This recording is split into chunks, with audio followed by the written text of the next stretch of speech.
beginning, they were notorious. They had a reputation for drugs, groupies, and tax evasion, but now the Rolling Stones are firmly in AARP territory, celebrating their Golden Jubilee tonight. AARP territory, I like that. Well, tickets are being sold online for more than $18,000, and the London Times released what it believes is part of the set list, which includes some rock and roll classics.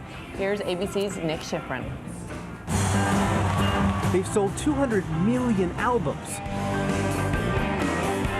Combined, they are 273 years old. But 50 years later, the Stones still rock.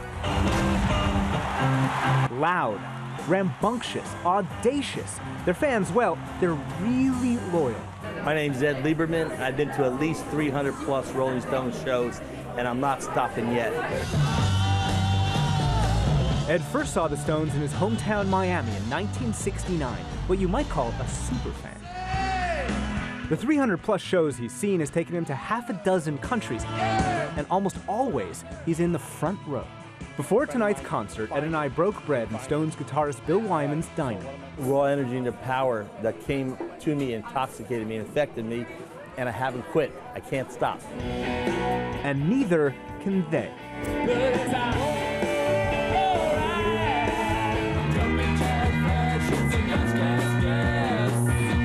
Half a century ago, the Stones started as a blues cover band. They found their voice as a kind of anti-Beatles.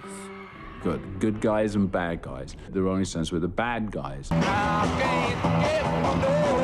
That same year, photographer Garrett Mankiewicz, just 18 years old, flew with the band right as they got huge.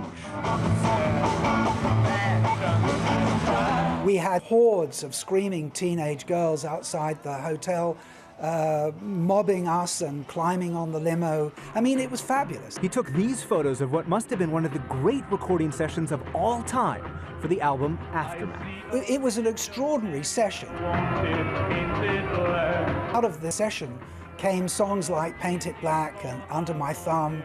And as seen in his book, One on One, he snapped the Stones' most iconic early covers. This is how the Rolling Stones is supposed to look. This shaggy, slightly bedraggled, worn out, stoned. And today, as the band turns 50, they don't look that different.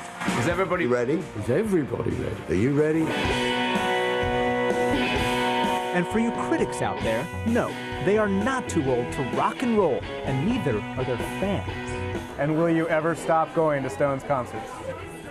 Well, it depends on who lasts longer. And right now, those guys are in a lot better shape than I am. It may only be rock and roll, but man, do we love it. For Good Morning America, I'm Nick Schifrin in London.